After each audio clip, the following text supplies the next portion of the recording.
Three two one go. আসসালামু আলাইকুম। আমরা আজকে এখানে একটা বিতর্ক শেষ করব যে আপনার জন্য কোন প্রিন্টারটা ভালো হবে, কনভার্টেড ডিটিএফ প্রিন্টার নাকি dedicated DTF printer. L18050 printer, এটা দিয়ে সাধারণত আপনাদেরকে আমরা কনভার্টেড ডিটিএফ প্রিন্টার রেডি করে দেই।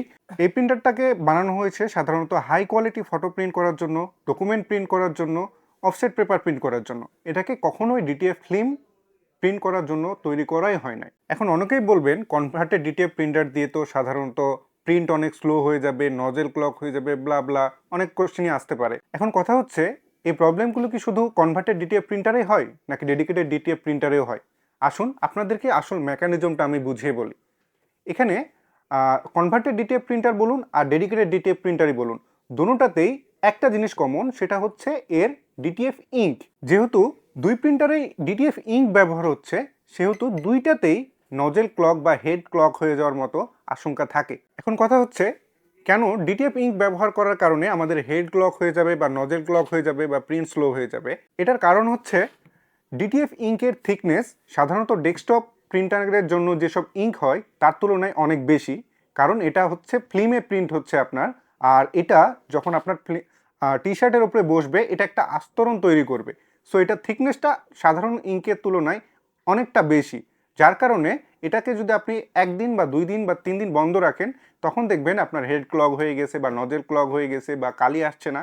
এটা শুধু কনভার্টেড ডিটিএফ প্রিন্টারেরই প্রবলেম না, এটা হচ্ছে ডেডিকেটেড ডিটিএফ প্রিন্টারেরও সেম প্রবলেম। আপনাকে দোনোটাতেই মেনটেন করে চলতে হবে। তো এতক্ষণের আলোচনা থেকে আশা করি আপনারা বুঝতেই পারছেন যে কনভার্টেড ডিটিএফ প্রিন্টার বলেন বা ডেডিকেটেড ডিটিএফ প্রিন্টার, দোনোটাতেই হেড ক্লকের সমস্যা আছে, সমাধানও আছে। আপনাকে মেনটেনেন্স করেই এটাকে ব্যবহার করতে হবে। এবার প্রশ্ন আসতে পারে যে সবই তো বুঝলাম, তাহলে কি দোনোটার প্রিন্ট কোয়ালিটি একই রকম না আলাদা? তো এটার উত্তর হচ্ছে দোনোটারই প্রিন্ট কোয়ালিটি মোটামুটি সেম, বলতে পারেন একদম একই রকম। কারণ দোনোটাতেই আমরা ডিটিএফ ইঙ্ক ব্যবহার করছি।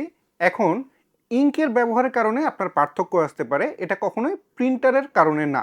আপনি যদি হাই কোয়ালিটির ইঙ্ক ব্যবহার করেন, সেক্ষেত্রে আপনার প্রিন্টের কোয়ালিটি হাই কোয়ালিটি আসবে, সেটা আপনি কনভার্টেড ডিটিএফ দিয়ে করেন অথবা ডেডিকেটেড ডিটিএফ প্রিন্টার দিয়ে করেন না কেন। তো এখানে ডেডিকেটেড ডিটিএফ প্রিন্টারে আপনি একটা এক্সট্রা ফিচার্স বেশি পাচ্ছেন, যে আপনার এটা অটো কিউরিং হয়ে চলে আসতেছে, এটাতে আপনার রোল দিতে পারতেছেন, যেটা অনেক বড় পর্যন্ত প্রিন্ট হবে। কিন্তু অন্যদিকে ইপসনের L18050 প্রিন্টার দিয়ে কনভার্টেড ডিটিএফ প্রিন্টারে প্রিন্ট দেওয়ার পরে এটাকে ম্যানুয়ালি কিউরিং করতে হবে, এবং এটার সাইজটা লিমিটেড, A3 পর্যন্ত প্রিন্ট দিতে পারবেন আপনি। তো এখন সাইজের বিষয়টা যেমন একদিকে সুবিধার, অন্যদিকে কিন্তু অসুবিধারও। যেমন আপনি A3 ডিটিএফ প্রিন্টার দিয়ে শুধু A3 প্রিন্ট করে ফেললেন, আপনার যতটুকু প্রয়োজন ছিল আপনি ততটুকুই হচ্ছে কাজ করে ফেলতে পারলেন। কিন্তু ডেডিকেটেড ডিটিএফ প্রিন্টারে যখন আপনি রোল হয়ে প্রিন্ট হয়ে আসবে, এটা কিন্তু আপনি কখনোই আপনার যতটুকু প্রয়োজন ততটুকুই কাজ শেষ করতে পারবেন না। কারণ অনেক বেশি এটাকে অ্যাক্টিভ রাখতে হলে আপনাকে অনেক বেশি প্রিন্ট দিতে হবে। সো যারা হচ্ছে দিনে 10টা টি শার্ট, 20টা টি শার্ট বা সর্বোচ্চ 15টা টি শার্টের কাজ করেন, তাদের জন্য কিন্তু এটা অনেক বার্ডেনের একটা কারণ হবে যে আপনি ডেডিকেটেড ডিটিএফ প্রিন্টারে প্রিন্ট দিবেন। সেটা কিন্তু তখন আপনার আর পোষাবে না। তখন আপনাকে কনভার্টেড ডিটিএফের দিকে ঝোঁকা লাগবে, কারণ আপনার কাছে ওই ফ্লেক্সিবিলিটিটা থাকছে যে আপনার যে কয়টা প্রিন্ট প্রয়োজন সে কয়টাই আপনি কি প্রিন্ট দিলেন এবং সেই কয়টার কাজ সেরে ফেললেন। অন্যদিকে ডেডিকেটেড ডিটিএফ প্রিন্টারে আপনাকে হিউজ পরিমাণে প্রিন্ট দিতে হবে এটাকে অ্যাক্টিভ রাখার জন্য, এটার কস্টটাকে কমিয়ে আনার জন্য। যখন আপনি এটাকে কম প্রিন্ট দিবেন, এটা এর নজেল ক্লিনিংয়ের জন্য, হেড ক্লিনিংয়ের জন্য অনেক বেশি পরিমাণে ওয়েস্টেজ হবে, যেটা আপনার কস্ট এফিসিয়েন্স না।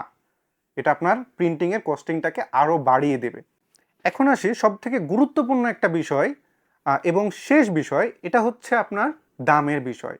একটা কনভার্টেড ইপসনের L18050 প্রিন্টার, এটা কিন্তু আপনি মাত্র, শুধু যদি প্রিন্টারটার কথা বলি, ফুল সেট আপের দিকে আমি না যাই, শুধু প্রিন্টার, এটা আপনি সর্বোচ্চ 76 থেকে 78 হাজার টাকার মধ্যে এটা পেয়ে যাবেন। আপনার আন্ডার 78 হাজার টাকার মধ্যে এটা আপনি পেয়ে যাবেন। এর প্রাইসটা একটু উঠানামা করে। কিন্তু অন্যদিকে আমি যদি ডেডিকেটেড ডিটিএফ প্রিন্টারের কথা বলি, ডেডিকেটেড ডিটিএফ প্রিন্টার এটা হচ্ছে আপনার শুরুই হবে আপনার 3 লাখ থেকে 4 লাখ 5 লাখ পর্যন্ত এই প্রাইস রেঞ্জের মধ্যে। আবার আমি যদি আরও একটু বড়োভাবে চিন্তা করি যে কমার্শিয়াল ডিটিএফ প্রিন্টার, এগুলোর এন্ট্রি বাজেটই হচ্ছে আপনার 10 থেকে 15 লাখের মধ্যে। সো প্রাইজের বিষয়টা চিন্তা করুন, আপনি যদি দিনে 20টা 15টা 25টা টি শার্টের কাজ করেন, সেখানে আপনি যদি 3 লাখ 4 লাখ 5 লাখ টাকা দিয়ে একটা DTF printer, dedicated DTF printer আপনার ঘরে বসিয়ে রাখেন, সেটার কস্ট আপনাকে ওঠাতে কতদিন সময় লাগবে। অন্যদিকে মাত্র 78,000 টাকার মধ্যে যে ডিটিএফ প্রিন্টারটা আপনারা পেয়ে যাচ্ছেন, এটার কস্ট আপনাকে তুলতে খুব বেশি দিন সময় লাগবে না, আপনার যদি রেগুলার বেসিসে কাজ করে যেতে পারেন। আমি যে প্রাইজের বিষয়টা বললাম এটা শুধু ডিটিএফ প্রিন্টারের, এর বাইরে আরও কিছু অ্যাক্সেসরিজ লাগে, সেগুলোর প্রাইস যদি আপনি অ্যাড করেন তারপরেও সর্বোচ্চ এটা 1,10,000-এর মধ্যে এই সেটআপের কাজটা শেষ হয়ে যাবে। অন্যদিকে কনভার্টেড বলে ডেডিকেটেড ডিটিএফ প্রিন্টারেও কিন্তু ওই বিষয়গুলো অ্যাড হতে হতে আরও আপনাকে 50 থেকে 60,000, 70,000, 80,000 এবং 1 লাখ পর্যন্ত টাকা ওইগুলোতে অ্যাড করতে হতে পারে, যেটা কিন্তু এইখানে আপনি মাত্র 1,10,000 টাকার মধ্যে পুরো সেটআপটা কমপ্লিট করে ফেলতে পারতেছেন। আপনি সেম কোয়ালিটি পাবেন, একটু আপনার হ্যাসেল বেশি হবে। আপনি যদি বাইরে থেকে ডিটিএফ ফিল্ম সংগ্রহ করেন সেক্ষেত্রে সেই হ্যাসেলটা সেই মেশিনের যে মালিক সে নিচ্ছে, আপনি নিচ্ছেন না, কিন্তু আপনার কাছে কোনো কোয়ালিটি কন্ট্রোলের থাকতেছে না, আপনি অন্যের উপরে ডিপেন্ড হয়ে তখন হচ্ছে কাজ করবেন। আর ফ্লেক্সিবিলিটির যে বিষয়টা, এটা আপনাকে নিশ্চিত করছে সর্বোচ্চ ফ্লেক্সিবিলিটি। একটা রোল একটা A3 ফিল্ম A4 ফিল্মের কাজ আপনি করে ফেলতে পারবেন মানে কোনো টেনশন ছাড়া, ছোটোখাটো 1টা 2টা 3টা। ইনিশিয়ালি যখন আমাদের অর্ডার কম থাকে তখন এটা আপনার জন্য একদমই পারফেক্ট হবে, এবং এটা হেভি ডিউটি। পার ডে আপনি যখন আপনার অনেক বেশি কাজ থাকবে, এই একটা মেশিন দিয়ে আপনি 150 থেকে 200 টি শার্টের কাজ করে ফেলতে পারবেন। আর অন্যদিকে আপনি যদি বাইরে থেকে ফিল্ম সংগ্রহ করেন বা রোল সংগ্রহ করেন, সেখানে কিন্তু আপনি 1 মিটারের নিচে করতে পারবেন না, যেটা 1 মিটারে আপনার যদি প্রয়োজনই না হয়। 1 মিটার অ্যারাউন্ড আপনার 10 থেকে 15টা মতন হচ্ছে আপনার A3 সাইজ কাছাকাছি ওপর নিচ হইতে পারে, তো যেটা আপনার ইনিশিয়ালি প্রয়োজনও পড়বে না, অনেক দিন আপনার ওই রকম অর্ডারও থাকবে না। আর কাস্টমাইজেশনের অর্ডারগুলো তখন আপনাকে আরও বেশি হ্যাসেল দিবে। আরেকটা যেটা বিষয় হচ্ছে, আপনি অনেকেই দেখতে পাবেন অনেকের কমেন্ট বক্সে যে ভাই কনভার্টেড ডিটিএফ প্রিন্টার নিয়েন না, এটা অনেক হ্যাসেল, এটার প্রিন্ট হয় না, নষ্ট হয়ে যায়, এই সেই ব্লা ব্লা অনেক কথা। তারাও তাদের জায়গা থেকে ঠিক যেহেতু তারা একটা ইনভেস্ট করে একটা মেশিন কিনেছে, সেটার থেকে যদি তারা আউটপুট না পায় তাহলে তাদের এই বলাটা স্বাভাবিক। কিন্তু তাদেরকে এই বিষয়টাও মাথায় রাখতে হবে যে এই সমস্যাগুলো ডিটিএফ প্রিন্টার মেশিনের নেচার, তার এটা স্বভাব, মানে সে এভাবেই কাজগুলো করে। এখন আপনি কনভার্টেড ডিটিএফ প্রিন্টার নিয়ে এই সমস্যাগুলো সমাধান করতে চাচ্ছেন না বা করবেন না, কিন্তু ভাবছেন যে ডেডিকেটেড ডিটিএফ প্রিন্টারে এই সমস্যাগুলো বোধহয় নেই।